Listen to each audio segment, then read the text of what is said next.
DOB itu kan produk politik. Ini tidak ada keterkaitannya dengan suka atau tidak suka dengan Kabupaten Induk. Ini tidak ada kaitannya dengan puas atau tidak puas dengan Kabupaten Induk. Tidak ada kaitannya. Gitu. Di situ saya menyampaikan bahwa DOB itu adalah bukan lagi kebutuhan masyarakat Tasik Utara, tapi juga kebutuhan Jawa Barat.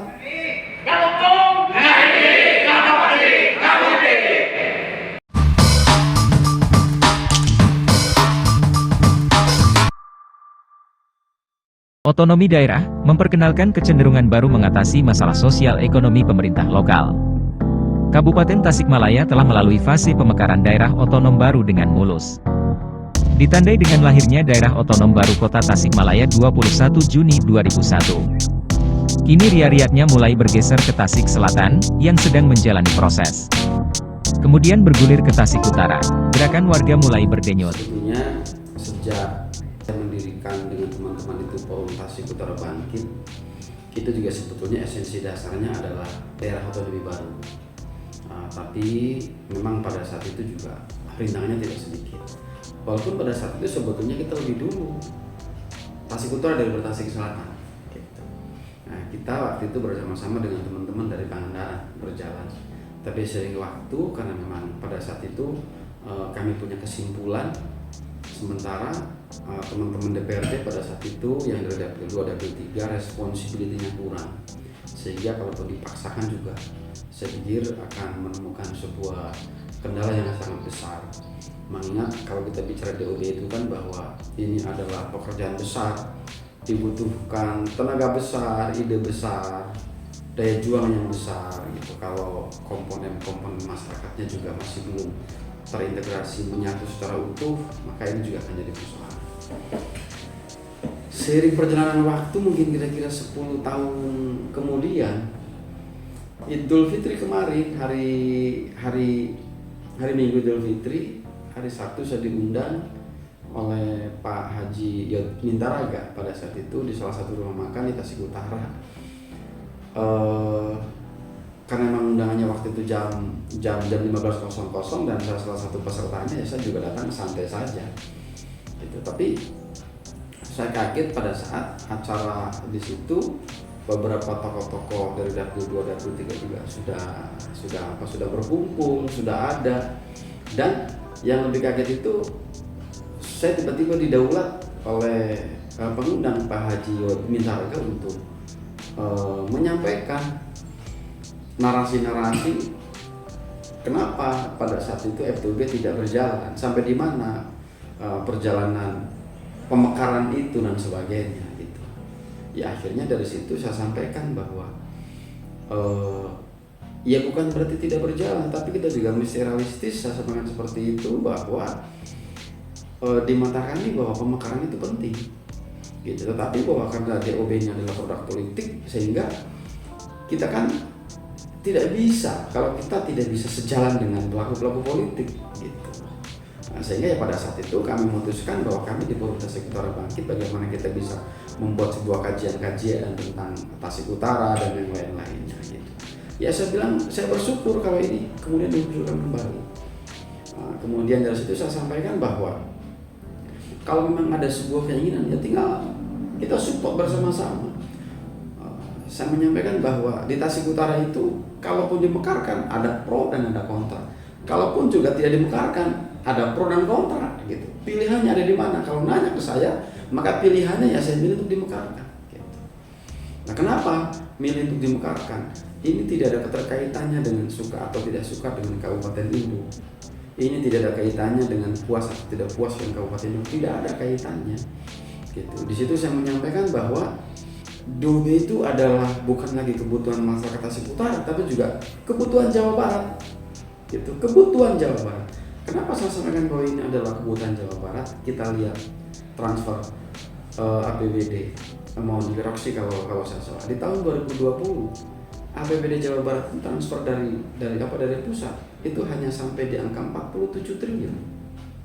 Gitu, 47 triliun. Jumlah penduduk kita 51 juta jiwa. Gitu, jumlah penduduk kita. Tapi kita lihat Jawa Timur. Di Jawa Timur transfernya itu mencapai 58 triliun. Artinya kan ini hampir 10 triliun selisihnya gitu ya. Hampir 10 triliun. Jumlah penduduknya itu lebih kecil dari kita, hanya 36. Gitu, hanya 36 juta. Kita 52 juta. 51 juta. Gitu. Ternyata setelah kita lihat lebih jauh, ternyata di Jawa Timur itu jumlah kota dan kabupatennya itu 38. Padahal jumlah penduduk hanya 36. Kita di Jawa Barat jumlah penduduk 51 juta jiwa. Hari ini jumlah kota dan kabupaten hanya 27. Itu rupanya yang membedakan. Itu sehingga saya berpikir bahwa DOB itu adalah kebutuhan Jawa Barat. Dalam kerangka apa? Bagaimana? Ini adalah sebuah bentuk ikhtiar. Bagaimana kita bisa mendapatkan anggaran yang cukup dari pemerintah pusat untuk apa? Satu, untuk percepatan pembangunan. Kedua, untuk apa? Untuk percepatan pelayanan. Itu esensinya gitu. Dan kemudian hari ini support dari pemerintah Kabupaten Tasikmalaya ini sudah sangat luar biasa untuk Tasik Utara. Infrastruktur saya pikir yes deh gitu, kita nggak ada masalah gitu dibanding daerah-daerah yang lain. Kemudian yang kedua, ada beberapa fasilitas yang memang hari ini juga cukup menggeliat di Tasik Utara. Ada beberapa sarana-sarana pembangunan itu dibangun, aset-aset Jawa Barat itu ada di Tasik Utara, dari balai latihan yang di Ciawi, kemudian ada gedung budaya, ada PLUT, ada yang lain-lainnya.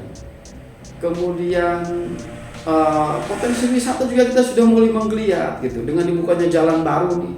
Gitu. Ini juga sudah menggeliat luar biasa. Support pemerintah daerah luar biasa. Sehingga pada saat itu saya menyampaikan kepada forum di situ, kalau saya bilang pilihannya hanya satu, kalau memang serius ya jalankan. Dan hari ini bentuk saja panitia presidium gitu. Pada saat itu akhirnya yang hadir sepakat. Dan pada saat sepakat itu di luar dugaan saya juga, ternyata saya di situ yang ditunjuk jadi ketua panitia pembentukan presidium. Gitu. Akhirnya ya saya jalankan. Itu saya jalankan, saya coba menghimpun, membangun komunikasi dengan teman-teman kepala desa, teman-teman BPD, kemudian teman-teman aktivis ulama. Saya bangun komunikasi dan alhamdulillah pada tanggal 31 Juli kemarin itu tempatnya di Pesantren Darussalam, kita mengadakan rempuk masyarakat Tasik Utara. Gitu. Ternyata di situ saya juga ditunjuk secara aklamasi oleh forum untuk menjadi ketua presidium. Gitu. Akhirnya ya hari ini saya diamanati oleh teman-teman di Tasik Utara untuk menjadi ketua presidium Tasikmalaya Utara, di mana mungkin kami hari ini sedang melakukan proses sosialisasi, reorganisasi, penataan administrasi dan yang lain-lainnya. Gitu. Mengingat bahwa kami berpikir di dalam bulan September besok itu bahwa persyaratan harus sudah mulai masuk ke DPRD. Itu sehingga sekurang-kurangnya minimal 72% dari desa yang ada ini harus termuat persetujuannya melalui para ketua BPD minimal 72%. Kita ada 76 desa nih. 76 desa itu dari 9 kecamatan. Sukaratu, Cisayong, Rajapola, Sukahening, Jamanis, Ciawi, kemudian Sukarsik, Pagerageng, Kadipaten. Itu semuanya ada 76. Dan minimal kita disetujui oleh para ketua BPD itu minimal 54 desa. Gitu. Hari ini kita alhamdulillah setelah kita melakukan cross check ke teman-teman di sekretariat, ternyata sudah ada 38 desa yang sudah menyatakan dukungannya untuk pembentukan DOB Kabupaten Tasik Utara. Gitu. Jadi sejatinya bahwa DOB ini adalah sebuah keniscayaan, pasti terwujud, hanya waktu. Gitu. Sekarang persoalannya adalah moratorium. Satu itu moratorium. Ya tidak jadi masalah moratorium juga, karena DOB itu kan adalah bukan sebuah program yang sifatnya top down, tapi bottom up yang harus dibawa dulu. Gitu. Kalau saya pikir bahwa moratorium juga produk politik, gitu. Kemudian moratorium kemarin juga di Papua dimekarkan. Gitu. Terus kemudian yang berikutnya saya juga mendapatkan informasi sekarang moratorium, tetapi juga sudah banyak kota dan kabupaten yang siap dimekarkan sudah mulai ngantri gitu. Kan kebayang gitu kan, jadi begitu moratorium dibuka gitu maka berjubelnya gitu masuk kota dan yang lainnya. Nah, terus yang berikutnya ini moratorium. Sehingga saya berpikir bahwa kita mengharapkan ya mumpung sekarang masih moratorium, kita persiapkan dari ini. Kita persiapkan dari sekarang. Sehingga pada saatnya moratorium itu dibuka gitu, maka Tasik Utara sudah bisa berkompetisi dengan teman-teman yang lain gitu. Tinggal nanti kan kita akan uji. Toh penentuan disahkan atau tidaknya itu kan bukan dari daerah atau dari provinsi, tetapi kan dari Kemendagri gitu. Kemudian yang berikutnya kan Tasik Selatan juga sudah mengajukan katakanlah sudah mendapatkan 2 tiket. Sekarang Tasik Utara baru mencari tiket. Enggak jadi masalah gitu karena program atau rencana pemerintah Provinsi Jawa Barat ini kan dari 27 akan mencoba dimekarkan menjadi 42 kota dan kabupaten. Gitu. 42 kota dan kabupaten. Kemarin barangkali sudah masuk Tasik Selatan, kemudian Garut Utara, terus Cianjur Selatan gitu. Nggak apa-apa, progres ini tetap berjalan saja gitu. Berjalan saja. Kita tidak ada istilah kata-kata terlambat. Toh Indonesia Liga besok tidak berakhir gitu. Tasikmalaya juga tidak berakhir, maka perjuangan ini tidak ada kata terlambat, teruskan saja. Gitu. Kalaupun nanti Tasikmalaya mengajukan ada Tasik Utara, ada Tasik Selatan gitu. Saya pikir domainnya kan itu ada di pemerintah pusat. Kalaupun misalkan tiba-tiba yang disahkan adalah oleh pemerintah pusat itu adalah Tasik Selatan yang kita dukung. Gitu. Berarti mungkin kita akan di periode berikutnya. Gitu. Kenapa? Karena saya melakukan diskusi dengan teman-teman di Provinsi Jawa Barat bahwa di Jawa Barat ini juga di tahun 2030 atau mungkin di tahun 2040 maka Jawa Barat ini harus dimekarkan menjadi 53 kota dan kabupaten gitu. Akhirnya kan itu mesti disiapkan dari sekarang. Saya melakukan komunikasi sangat jauh dengan Pak Sekda. Pak Sekda menyampaikan bahwa Bapak Bupati, Pak Sekda mendukung dengan program ini.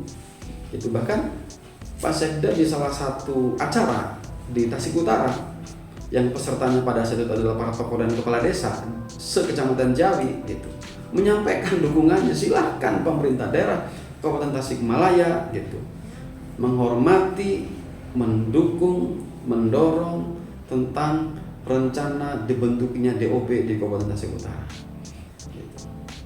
Terus yang terakhir bahwa orang-orang tertentu menyampaikan nanti kalau DOB nanti kita mau dari mana gitu. Modalnya, PAD-nya gitu. Nanti gitu. Ya kan, saya pikir kalau kita daerah otonomi baru itu selalu indikator utamanya adalah PAD, maka sejatinya Kabupaten Tasikmalaya juga harus sudah bangkrut. Karena PAD di Kabupaten Tasikmalaya ini per tahun hanya 97 miliar gitu. Sementara APBD kita tahun ini itu 3,2 triliun kalau tidak salah. Gitu. Karena sudah bangkrut akhirnya gitu. Sehingga saya sampaikan bahwa PAD itu hanya satu indikator saja. Itu satu dari indikator saja dari beberapa indikator-indikator yang lain. Sebab nanti di dalam indikator-indikator itu tentu akan diukur secara ilmiah melalui kajian akademis. ASN-nya ada berapa, jumlah rumah sakitnya ada berapa, kemudian jumlah sekolah ada berapa, perguruan tinggi ada berapa. Nanti semuanya juga akan dikaji secara akademis. Nah, tetapi di sini saya meyakinkan bahwa kenapa hari ini Tasik Utara didengungkan kembali. Itu kadang-kadang alasannya ini mungkin politik. Yang kedua, ini mungkin tersudut karena kemarin di Tasik Selatan disahkan di provinsi. Ya saya pikir orang bisa menyampaikan apa saja, tetapi sekali lagi bahwa saya ingin menyampaikan bahwa ini adalah bukan semata-mata kebutuhan Tasik Utara. Ini kebutuhan Jawa Barat. Gitu. Dan yang bicara DOB ini bukan hanya masyarakat di Tasik Utara, tetapi juga di tempat-tempat yang lain, di Kuningan, di Cirebon, di Indramayu itu bicara DOB gitu. Indramayu berbicara Indramayu Barat gitu. Kemudian di Bekasi juga sudah mulai, di Bandung, Bandung Timur gitu dan sebagainya sama. Sehingga hari ini saya ingin mengajak bahwa kepada semua pihak bahwa hakikatnya kita Marga Jawa Barat tidak boleh kalah dengan Jawa Tengah dan Jawa Timur gitu di dalam merebut kue anggaran. Teman-teman Jawa Timur dia lebih maju. Artinya lebih maju itu paling tidak apabila yang tadi saya sampaikan dilihat dari APBD dia lebih besar daripada kita. Gitu. Kita kan tidak bisa bukan tidak bisa menerima begitu saja. Kita butuh ada sebuah pola pikir yang baru bahwa Jawa Barat ini adalah provinsi yang sangat besar. Gitu, provinsi yang sangat besar gitu. Kemudian dengan sumbangsih suara di dalam momentum politik juga sangat besar gitu. Sehingga ya saya berpikir bahwa Jawa Barat tidak boleh kalah dan saatnya hari ini Jawa Barat untuk bangkit. Saatnya hari ini kita bangun sebuah sinergitas dari desa sampai kemudian sampai ke Provinsi Jawa Barat, kita menyatukan sebuah kata-kata pemikiran yang bisa mengikat secara keseluruhan dengan mengungkapkan sebuah niat bahwa yuk di Jawa Barat ini kita tingkatkan kecepatan pelayanan, kita tingkatkan kecepatan pembangunan.